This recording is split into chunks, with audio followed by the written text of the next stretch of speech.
Jacobe Espinoza, you got a company called Dad and Co. Yeah. And you also run What's Happening Salem, which has kind of blown up here in Salem. It's been a lot of fun for sure. Yeah. So tell us about your journey of kind of how you got to being a business coach to kind of the community herald here. Yeah, for sure. I've been in Salem my entire life. So born and raised, I went to school at the University of Oregon, studied journalism, advertising specifically. Originally was into print journalism and I wrote for the Lynn Benton Commuter, I think it was called. Oh. Went to Lynn Benton Community College for 2 years, played basketball there, and I was a sports editor at the same time. So kind of had a background in journalism. Okay. And just always been into creating content, different types of content. I pursued a career as a rapper in my 20s. How'd that go? It was a lot of fun. It was the Yeah. MySpace days. I had a song about Oregon called Oregon Homeboy.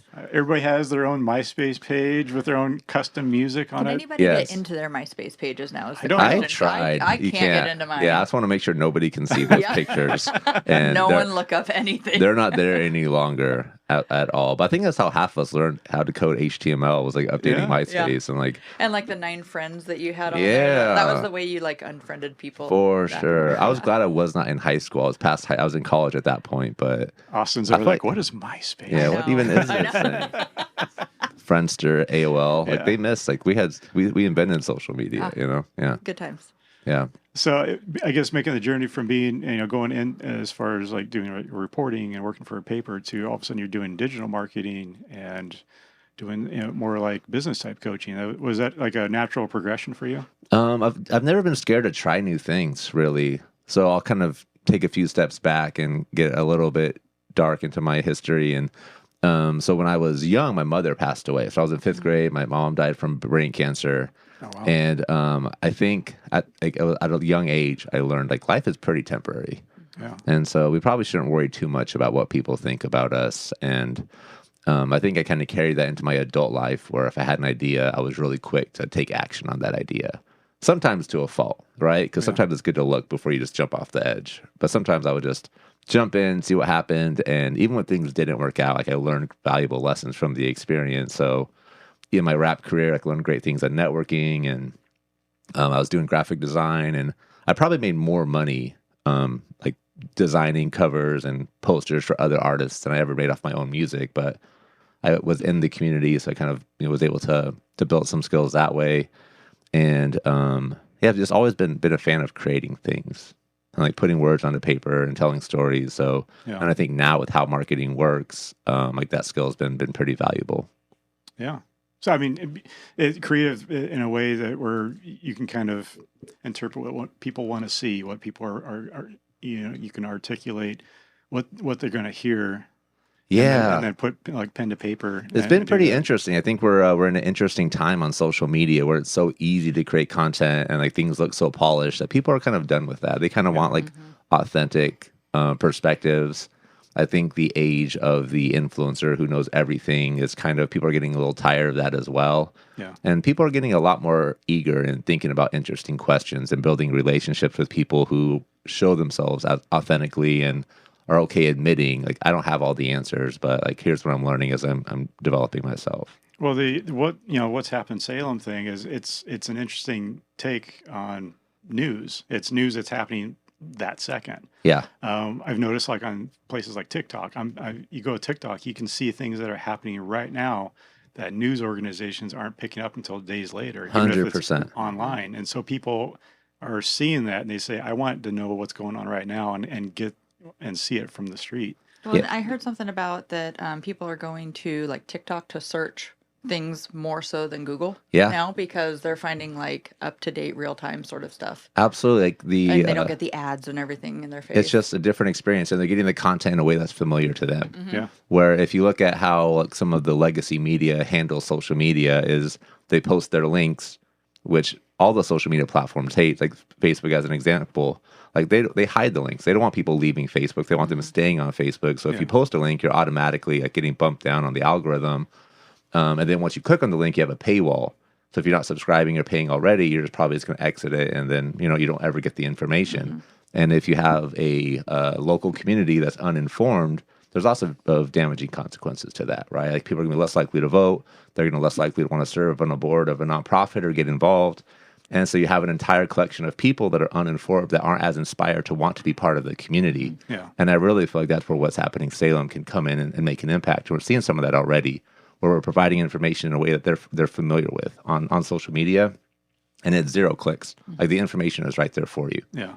And it's unscripted too. I mean, there's a difference between when you see someone real talking in their living room and someone in a suit and comb over talking off a teleprompter. Yeah. There's a trust factor that comes in with seeing someone like this looks like someone that I could know. Yes. And so I actually trust what I'm seeing more than even also on what I'm reading in a paper or an online article. Absolutely. That's a great point. There is this like familiarity of that in that level as well, where you have a connection with them, like you're trading comments or you're sending messages back and forth. They're just, you feel like you know them better because you're watching a video of them talking, and there's kind of an intimacy factor that comes with that. And I think that's a big part of why it's connected as well. Plus, I'm just having fun with it. You know, like I think when people watch the videos, they can tell I love Salem. I'm coming from a positive place when I'm talking about things. And I'm just delivering the information. I'm not telling them what they should think about it. I'm just letting them know here's something that happened in our community. How do you deal with obviously as you grow, comments kind of probably get a little out of control, and you start getting some fights going back and forth. Yeah. Some fights going back. Or issues. I mean, that's natural especially when you're talking about community and it's people that are in the community that are experiencing it.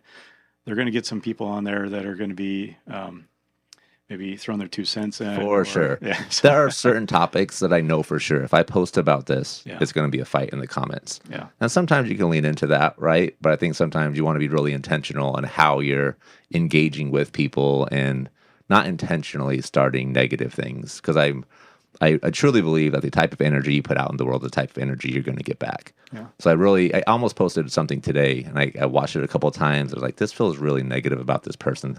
I've never met this person, so I want to make sure that there's both sides, and I'm make sure I'm talking about the value that they bring as well, because I think it is important, especially in establishing trust and maintaining trust, that people don't feel like I'm one side or the other on whatever issue, but I'm just there to like deliver my opinion in some cases, but I'm very transparent. Like, this is my opinion. This is not, I'm not telling you to think this way. This is just how I think. Or just giving the facts. Like, here's the data of what happened. And I've seen you post things and you state your opinions. What do you guys think? And you open it up for other people to chime in and tell you what they Absolutely. Really think. And sometimes I don't ask and they still tell me. So, that happens as well for sure. Yeah. One of my most popular videos was I went to Silver Creek Falls. I call it Silver Creek Falls. It's actually Silver Falls, but I didn't even know at the time. But I've always called it Silver Creek Falls. Yeah. So I did a follow-up video and I asked. So on the original video, I'd say it, and people were like, a couple people like blew me up, like, go back to California. That's not what it's called. Like, born and raised in Salem, but thank you. But then I posted a response video just acknowledging, like, I've always called it Silver Creek. Am I the only one? And it was mostly people that are from here. That said the exact same thing. We've always called it Silver Creek. If you really want to troll them, say, I'm here in Oregon. Yeah, exactly. Silver Creek Here Falls. in Oregon, we always call it Silver Creek Falls. Yeah, for sure. So how does it translate into your other company as a business coach? I noticed that you kind of coach dads. That's been my niche. It's not entirely who I work with. Yeah. I do have women that I coach as well, but kind of marketing and branding myself. I have focus on the dad business owner community. And a common problem that I think we struggle with as men is we just want to fix things on our own. Like, when things are bad, we're stressed out. Like, I'm just going to go in a hole and figure it out, which is never the best way to do it. Yeah. So I'm really trying to be intentional and inviting people to be part of the community where we can talk about the things that we're struggling with, acknowledge the fact that we don't know everything, and that's okay. And that, like, if we're holding ourselves accountable to just wanting to get better, we're going to be able to build pretty powerful lives for ourselves. Do you think working with dads, it's the struggle mainly is trying to know where work-life balance starts and ends? That's a big part of it, for sure. I've kind of, as I've been talking to people online, I never hear anybody 70 years old or 60 years older that have kids that are grown out of the house that tell me, I wish I would spend more time on my business. Like, it's always the opposite. Like, I wish I was there for my kids more when they were younger. I wish I would have put that phone down. For sure. Yeah. I wish that the phone was down at 5 o'clock. I wish I was there at the games, at practices. Like, I wish I was just more involved in their lives at that age. My kids right now are 9 and 11. So I'm constantly reminding myself, like, they're not always going to want to hang out with me. Like, let me take advantage of these moments where they still want to do stuff with me.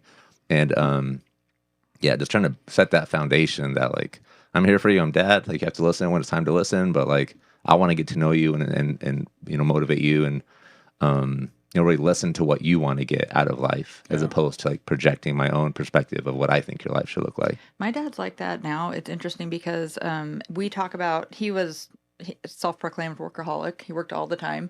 And we had a really great life growing up. He did a great job, very, very hard worker, and like instilled a very good work ethic in my brother and I. But we talk about times where he was working and we'll like talk about a memory and he's just like, man, I wasn't there. And I think that's one of the things he regrets a lot is just not being able to be more present for those moments. Yeah. And he just has to rely on our recollection of those events to like hear what actually happened. So yeah. So he's very hands-on as a grandpa now, like wanting to be there for everything with the grandkids, awesome. Which is amazing. That is great. So, I do feel like our generation has kind of learned from the previous, where like we hear the stories of dad's not being there, or we felt like our dad wasn't there for us. Like my dad was just like super involved with our life. So I'm grateful for that, especially having a mom that passed away. So he took a lot on himself.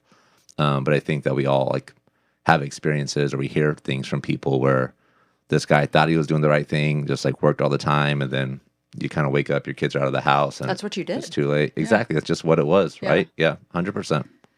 Is it harder, do you think, or easier for, dads that are single as opposed to like, you got a still intact family or you're sharing kids and going back and forth. Does it make it tough to know when to turn off work? Like, hey, I don't have the kids for the next week. I guess I got to button down and work super hard and then spend time with them when I do have them. I fall into that trap. People I've talked to that are single as well fall into that trap. I've heard often because it's like, I don't have my kids right now, so I'm just going to work. I'm going to get everything done, so I'm with them. I can be with them. Mm-hmm. But then you get them and you're burnt out because you haven't given yourself that space to like really refill your cup. So it is a slippery slope. I think one of the advantages is, though, that you don't have that gray space where if you have your kids all the time, sometimes it's easier. For me, at least it was to like, I'm just going to, work on this project for a little bit, or I'm going to, do this or have my phone out, when it's dinner time or whatever. Mm-hmm. But I feel now like I have these signals where, all right, kids are back home now. There's noise in the house. It kind of reminds me, all right, take advantage of this moment. Mm-hmm. I'm not going to have them next week. So like, I want to really be intentional this week about being there and being present with them, especially people that work from home. If you think of, traditional work, like you leave, you come back, you're kind of like transitioning into work when you leave, you're transitioning back into home life when you come back. But if in your office, you're stepping out, like, you don't really have that transition time unless you're intentional in creating it for yourself. We struggle with that all the time. We're kind of a modified. We're out during the day and we're also at home at night working too. So we're our kids' signals are they just like close our computers and they're like, you're awesome. Done for the day. Or like, put the phone away. We're like, okay. But they do pay attention to what's going on. They know when you didn't hear what they just said. Yes. So they sure do. Smarter than they sure do. I'm definitely better at it, but I'm certainly not perfect. Yeah. And there'll be some times where I hear my older son in the background, like, fine, I'm not even going to talk to you. It's like, crap, what did I just miss? No. You know what I mean? And it was like this big life moment. You're like, No, it probably wasn't. It was like, I need help with Minecraft or something. But do I really have to take out the garbage? For them, exactly. Yeah. You think there's like a generational shift that's happening with that? Because I know there's a lot of like 20-year-olds that are like, I want to try going on more vacations and do work enough where I can enjoy doing certain things, but I don't need the nice car. I don't need the huge house. Yeah. Things that we grew up on, watching like Lifestyles of the Rich and Famous, like, oh, this is what we have to work hard for to get to. Yeah. The kids these days. They don't really put as much value into a lot of the material things. Yeah. And they're putting more into like their experiences. Yeah. And so do you see that changing as they grow a little bit older and get kids themselves? Are they going to keep that as far as the experience part and not, I guess overwork themselves trying to chase whatever they're chasing? I think there is definitely some generational aspects to it where they had different life experiences growing up, so they're valuing different things.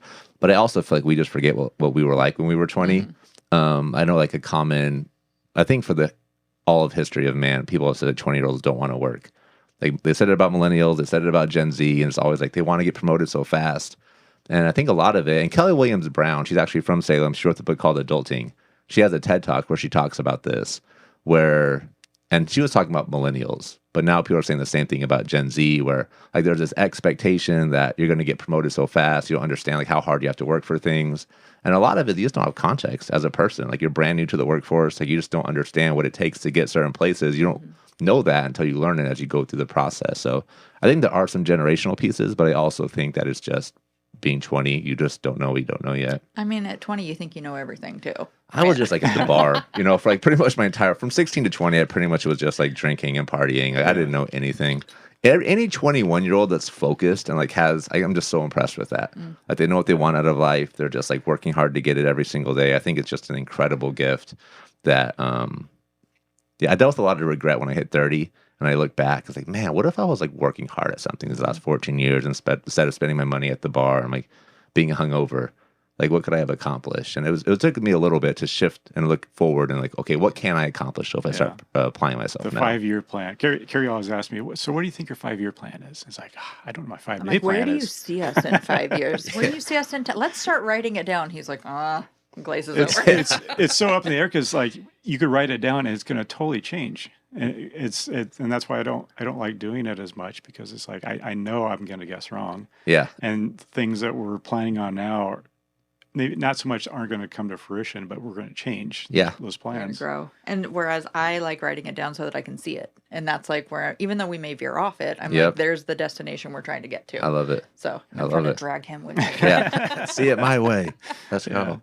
That's awesome. So what does success look like for you as far, since we talked about, like the balance? I mean, for you as you grow and as you start your businesses and your new adventures, how do you gauge if I'm succeeding right now? Yeah, I think family, like, do I have a good relationship with my kids? They asked me before Father's Day, like, what do you want for Father's Day? I was like, I want a great relationship with you two. It's like, you already have that, Dad. It's like, let's go, winning. So that's definitely is a big piece of it. I'm a believer. I believe in God, so I want to make sure I'm living those values. Definitely not perfect by any means, but definitely trying. And I'm just, I don't know, I'm really am committed to growth and development. So I think I'm similar to more on your side of the fence, where I'm not as focused on like in 5 years I want to be here, but I'm just like, all right, what can I do to get a little bit better every single day? I have this project. Like, how do I invest in myself? How do I take bets on myself? How do those bets get bigger and bigger? And just trusting, myself and my abilities to figure it out if I need to. It's probably tough being a business coach too, because people, they envision you as like always kind of knowing what to do, and this is how you've always been, and this is why they're listening to you, because you're this wise sage that's always known how to do everything. Yeah, you're imparting your wisdom on them, but for sure, I'm guessing you probably had growth moments too as you grew up, and so you were maybe in a spot a while ago, maybe you needed a coach too. For sure. Yeah, I definitely have a coach. I was going to say, coaches usually have coaches. Yeah, a coach without a coach, I'd be a little skeptical for sure. Like, you don't even believe in your own industry. What are we doing here? I'd be like, it's a scam. Yeah, for sure. Just listen to me. I'm the top. There's no one above me. I'm the top coach. I know everything. But it is, especially on social media, I struggle. Like, is it okay for me to be vulnerable and just admit I don't know everything? Are people still going to want to work with me? But usually those are the videos that do the best, and I get the most responses. It's like, man, like I relate with that. Like, I'm feeling the exact same thing, and so I've definitely learned to lean into that a little bit more. But I struggle just in general, like opening up. Like, and I've learned this definitely in my dating life, where people like I've hung out with for like a few weeks or something, and they're like, I don't really know that much about you. Really? Like, what's your last name? Yeah, what do you want to know? For sure. Yeah, exactly. How old are you? What's your social? Yeah. But so I'm trying to get better in that, just like in all areas of my life. But is it like a trust issues, or is it just like you just got some barriers you got to break through? There's definitely barriers for sure. I mean, just going through traumatic experiences in life. Getting divorced about 1.5 years ago is traumatic as well. It's like working through a lot of that is definitely part of it. But then also, I feel like I just don't know what people want to know or what people would find interesting. So, so I think I'm getting better at just not overthinking it, not trying to present myself in a certain way. And then even just getting comfortable where, like, if this person isn't into me being authentic, then it's probably not the right fit anyway. Yeah. So I think that's the hard thing, is like knowing that you feel like when you're a business owner, you want to capture all the business out there. And it's really hard when you make that mind shift that not every piece of business is for you. And some of it is okay if it walks away. For sure. That's a very hard thing to wrap your brain around. Yes. So And usually it like opens the door for something else. So you're like, oh, I wouldn't be able to do that. Yeah, So, I don't have time to be everybody's business coach. I You know know. what I mean? I just need like 20 people that want to Yeah. pay me every month, and I'm going to be good. So, yeah.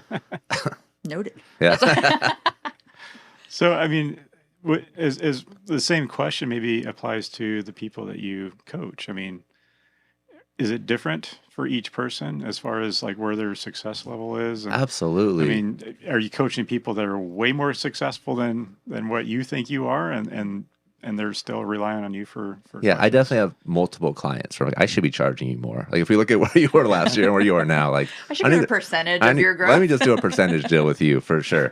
But it's awesome, and I think where I'm comfortable is understanding that I don't need to be the expert in every industry. I'm not going to be. I think a good example is like Steph Curry, best shooter in the world, right? Like one of the best shooters ever. He has a shooting coach. There's no way his shooting coach thinks he's a better shooter than Steph Curry is, right? Yeah. But he's there to make sure he's correcting his form when he's developing bad habits. There's probably some talking about his mindset. There's probably some of that in there as well. And for me, like the journey all my clients take is completely different. Fortunately, I've had a lot of success. They all have the same, two similar results. They're living more fulfilled lives and they're making more money.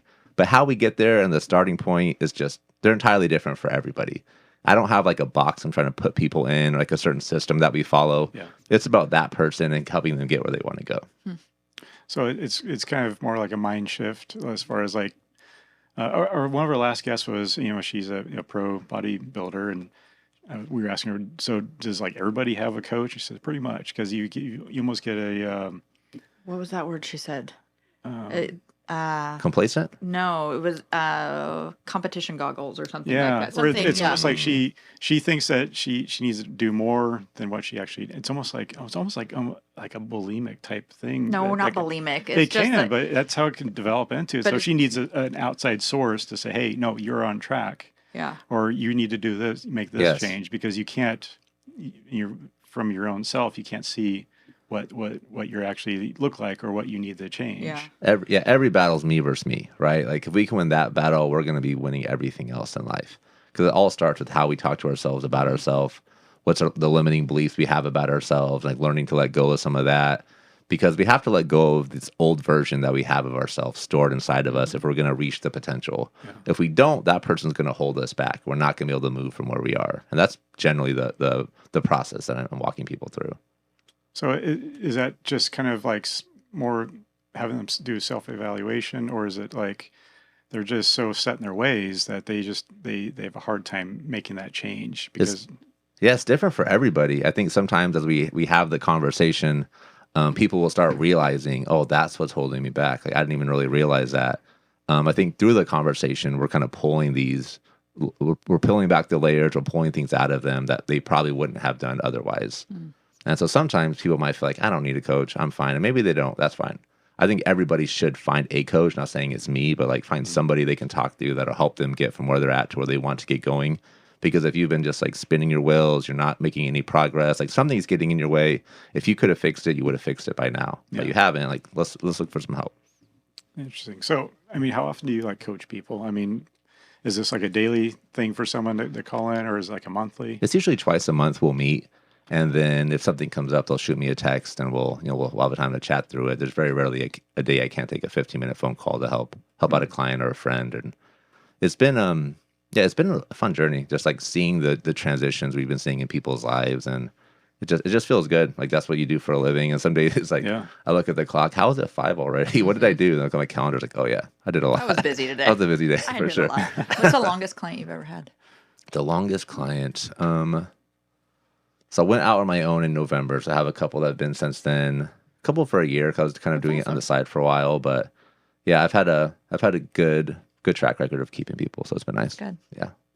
So I noticed you spoke at TEDx here in Salem. What? Yeah, I hosted didn't know TEDx 2020, the last one that they did. We hosted it at the convention center. It was a lot of fun for sure.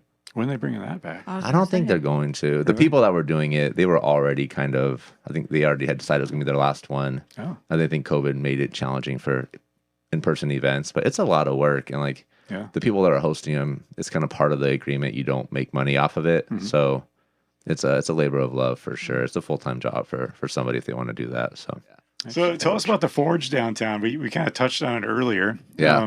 What is the space going to be and kind of how it's going to fit into downtown? Yeah, I'm pretty excited about it. They have people involved that are really putting their money where their mouth is, that really are invested in Salem and wanting to see downtown as a whole succeed and thrive, which is going to be a lot of fun. I think what I'm most excited about is having elevated date night options. As a single guy, it will be a lot of fun to have that in Salem. Like, I and can't wait. hopefully people will be interested in coming to Salem instead of me going to Portland or whatever. Yeah. Will be a nice addition. But if you think of like Rudy's, Cozy's already being there, I think we'll have some exciting things that'll kind of be add-ons to what they're already doing, and really just providing a fun experience, which will create excitement for Salem, will create excitement for downtown, and everybody down there will benefit. You know, a raised tide lifts all ships. If there's excitement in one part of downtown, it's going to carry across the city. So I'm excited for it. I think one of the neat things, probably like a month or two ago, we were able to go to dinner and then walk just a few minutes over to the Grand, Salem Grand, and go watch a show over there. Or what were we watching over there? It was Oregon Opry. Yeah. Yeah. So They are watching doing that- some fun stuff in the doing Grand right now. amazing over Elsinore's doing there. a good job. Grand's doing a good job. Yeah. Like, we have some pretty cool entertainment things Yeah. that it's been pretty exciting for sure. That's awesome. I appreciate both those teams for working hard and bringing things to Salem that normally we wouldn't see. You know, a lot of the acts are big enough to be in Portland, but somehow we're getting them in Salem I know, they're doing instead. such So, a good job. yeah. Do you know how many residential spaces are going to be at the Forge? I mean, I'm trying to envision how big downtown as far as people living there, because there's some places. So like, it won't be a living space. It'll be office spaces. They're trying to create an entire floor for women and different salons, and then having like a pretty cool like women's designed restaurant and a brunch spot, which would be pretty fun. Yeah. So then they have some announcements for that. Maybe before this podcast comes out. I'm not sure when it's coming out, but See, that's how little I knew. I thought there was living spaces up there. So Yeah, I thought so that's too. awesome. yeah, it'll be office spaces. So Okay. yeah, office spaces and salons and restaurants. They got That's some good. cool They're stuff. coming back too, because office spaces were like, I don't know, because during COVID, people were like, there's not going to be any office spaces Yeah. left. And they're making it convenient too, so they have that parking structure right there. They're going Yeah. to create an easy pathway to get to the I think the third floor from the parking structure, so you don't have to walk all the way around. It'll be nice. You're not fighting for parking downtown.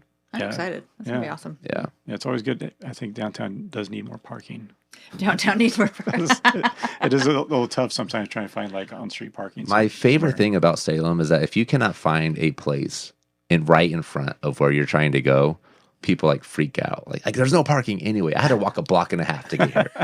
I came down here. I had to walk 2 blocks just to get to this restaurant. And I feel like any other city, like you kind of expect to walk a little Like bit. you're going to walk like a mile. Yeah. Yeah, Like it'd exactly. just be good. Yeah, you're fine. You don't need a bird to walk for your bird and a half. Yeah. You don't need to get on a scooter for this little trip. You're going to be just fine. Like you'll make it. It's all Yeah. right. Yeah. We like to go park over where The air garage. the air garage. They just park there. It's like $15. I'll just do it. Yeah, right. And then we just walk to wherever we want to go. Exactly. Yeah. There's usually something. Because people hate the parking garages here as well. I've never had a bad experience. I hear people that have had them. But then I wonder, like, are people actually having bad experiences, or is it just like break-ins, or the people say they're terrified of parking in the parking garages, and I've never even like seen anything that would alarm me. And knock on wood, I've seen some parking garages where it's so low that like if You you think go you're in with the gonna hit truck, it? it's like Oh, I'm gonna gotcha. scrape the Okay, roof okay. on your- okay, But other than that, I haven't really yeah, seen any issues. seem around pretty there. safe compared to the rest of downtown. It's hard Yeah. hard to tell what's safe around here, but Yeah, you know, I know. it's just how it is right There now. you go. You think people are getting more involved with the city council as far as? I don't know. Like, if you look at how many people vote, it's not a lot. No, there's not. Not a lot of people vote in local elections. Yeah. And I do think the media plays a big role in that, with less people reading newspapers and just Yeah. being aware of what's happening in the city. I know there's some local radio stations that are trying to think of creative ways to get more involved and get connected with the community. So I think the better we can get at media and having information available to people, it'll encourage people to get more involved. Because right now, like, churches used to play a big role in the community. People would go to church, and that's where they would kind of meet people and connect. And that's not as prevalent. And then a lot of people had friends they meet at work. And so you're in the office, and like that's kind of who you connected with. But now a lot of people work from home. And so people are working from home, ordering Uber Eats in, watching Netflix. Yeah. Like, there's no need to go out and to like interact with people. I can just like stay in my bubble and just be here forever, which is not how we're designed as people, right? So I think the more things we can do to bring people and make sure people feel invited to be part of things is what we'll all benefit because of it. So some people are sitting at home, and the only person they get to see is when you pop up and talk about what's going on outside. They're like, my friend's back. Yeah, exactly. Jacob, hey, he's back. Where you been? I've been waiting for you. Sure. Yeah, that'll be awesome. So where do you see your coaching company going? We'll see. I like it. I think one of the things I'm realistic about coaching is it's always my time for money. And so I don't think I'd be interested in starting an agency and like developing other coaches. I think I'd have my roster, but I'll probably look into like buying businesses in the future. And the What's Happening Salem, I'm definitely like pretty ambitious with what things we can do there. So we'll see. I'm kind of keeping it open-ended, but it's a lot of fun. Merch section. Merch for sure. Merch for sure. Yeah. Merch for sure. You gotta get the t-shirts and the hats. Open a retail shop downtown exclusively What's Happening Salem merch. That's all we're selling. We only have 2 sizes though, large and medium. We only have large and medium though. That's all we're carrying. Too many SKUs. I can't deal with all these SKUs everywhere. Just stretch it if you need to. We got hats for you. We got hats. Small. Sorry, we got a hat for you. Just give it to me. I'll wash it. And There you go. Yeah, exactly. All right. Well, Jacob, thanks for coming in. We're going to check in with you about 5 years to see if your plan, Let's your 5-year do it. plan, 5-year plan. Yeah. your 5-year plan came to fruition. Yeah. But You were so ambitious, Jacob. Now you're in a van down by the river. What happened to you?